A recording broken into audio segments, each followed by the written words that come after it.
Welcome to our channel. ఈరోజు ఆంధ్రప్రదేశ్లో ఉన్నటువంటి విద్యా ఉద్యోగ వార్తలను చూద్దాం. సో ప్రముఖ తెలుగు దినపత్రికలు ప్రచురించిన వార్తలను ఒకటి తర్వాత ఒకటి చూద్దాం. మొదటిగా బ్యానర్ రీడింగ్ చూసుకుంటే డిఎస్సికి 3 లక్షల దరఖాస్తులు ఎల్లుండితో ముగియనున్న గడువు. ఇంటర్ సప్లిమెంటరీ పరీక్షలు ప్రారంభం. డీసెట్ 2025 దరఖాస్తు గడువు పెంపు ఈ నెల 20 వరకు అవకాశం. వెబ్సైట్లో సప్లిమెంటరీ హాల్ టికెట్ 10వ తరగతి. అదేవిధంగా ఉర్దూ డిఐ పోస్టులు భర్తీ చేయాలని ఉర్దూ టీచర్స్ అసోసియేషన్స్. గ్రూప్ 1 స్కామ్లో సవాంకుడ శిక్షార్హుడే. ఏజెన్సీలో గిరిజనులకే ఉద్యోగాలు ఇవ్వాలి. సో ఇది ప్రధాన హెడ్డింగ్ ఈరోజు ఉన్నటువంటి ప్రధాన తెలుగు దినపత్రికల్లో. సో వన్ బై వన్ మనం చూద్దాం.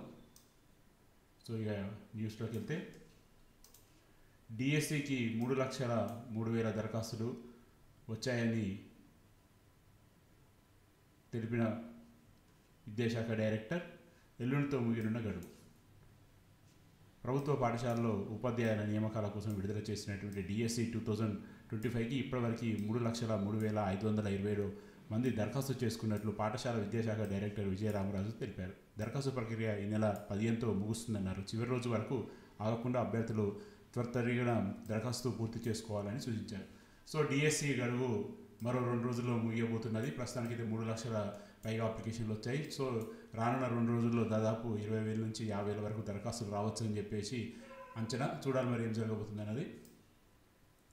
సో మరొక వార్త చూసుకుంటే వెబ్సైట్లో 10 సప్లిమెంటరీ హాల్ టికెట్ ఈ నెల 19 నుంచి 28 వరకు జరగనున్నట్టు తెలియజేసిన విద్యాశాఖ. 10వ తరగతి సప్లిమెంటరీ పరీక్షల హాల్ టికెట్ విడుదల చేసినట్లు పరీక్షల విభాగం డైరెక్టర్ అయితే ఒక ప్రకటనలో తెలిపారు. ప్రధాన ఉపాధ్యాయులు తమ స్కూల్లో లాగిన్ నుంచి విద్యార్థులు విద్యాశాఖ వెబ్సైట్ నుంచి మనమిత్ర వాట్సాప్ నెంబర్ 9552300009 నుంచి డౌన్లోడ్ చేసుకోవచ్చని. పరీక్షలు ఈ నెల 19 నుంచి 28 వరకు ఉదయం 9 గంటల నుంచి 12:45 వరకు మధ్యాహ్నం వరకు జరుగుతున్నాయని వీళ్ళు తెలియజేస్తున్నారు. సో ఒక్కసారి అలర్ట్, ఎవరైతే 10వ తరగతి పరీక్షలు రాయబోతున్నారో సప్లిమెంటరీ వాళ్ళకి హాల్ టికెట్స్ అయితే డౌన్లోడ్కి అందుబాటులోకి వచ్చినట్టుగా ప్రభుత్వం తెలియజేసింది.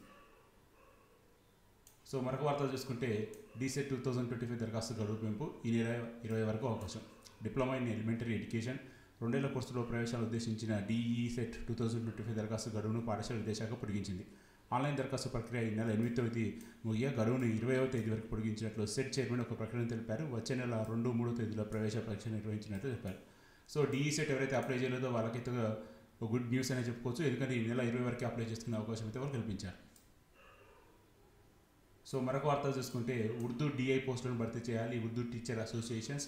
జిల్లాల వారీగా ఖాళీగా ఉన్న Urdu DI deputy inspector of school and Urdu range పోస్టులు అర్హులైన వారితో భర్తీ చేయాలని ఉర్దూ టీచర్స్ అసోసియేషన్ రాష్ట్ర ప్రధాన కార్యదర్శి ఒక ప్రకటనలో అయితే తెలిపారు. ఉర్దూ పాఠశాలలో పర్యవేక్షణతో పాటు విద్యార్థుల విద్యా అభివృద్ధి, ఉర్దూ ఉపాధ్యాయులకు మార్గదర్శకులుగా ఈ ఉర్దూ డిఐలు ఎంతగానో ఉపయోగపడతారని తెలుస్తున్నారు. సో ఓవరాల్గా అయితే రానున్న రోజుల్లో ఉర్దూ డిఐ పోస్టుల నోటిఫికేషన్ కూడా ఎక్స్పెక్ట్ చేయొచ్చని మనం ఈ న్యూస్ ద్వారా తెలుసుకోవచ్చు. సో మరొక న్యూస్ చూసుకుంటే ఇంటర్ సప్లిమెంటరీ పరీక్షలు ప్రారంభం. తొలి రోజు ప్రశాంతం. పరీక్ష కేంద్రాలను పరిశీలించిన అధికారులు. సో దాదాపు విజయవాడలో 6,944 మంది విద్యార్థులు హాజరు కాబోతున్నట్టుగా వీళ్ళు తెలియజేస్తున్నారు. సో ఓవరాల్గా అయితే ఇంటర్ సప్లిమెంటరీ పరీక్షలు తొలి రోజు ప్రశాంతంగా ప్రారంభమయ్యాయని న్యూస్లో చెప్తున్నారు. సో ఇది ఫ్రెండ్స్ ప్రస్తుతం ఉన్నటువంటి ఆంధ్రప్రదేశ్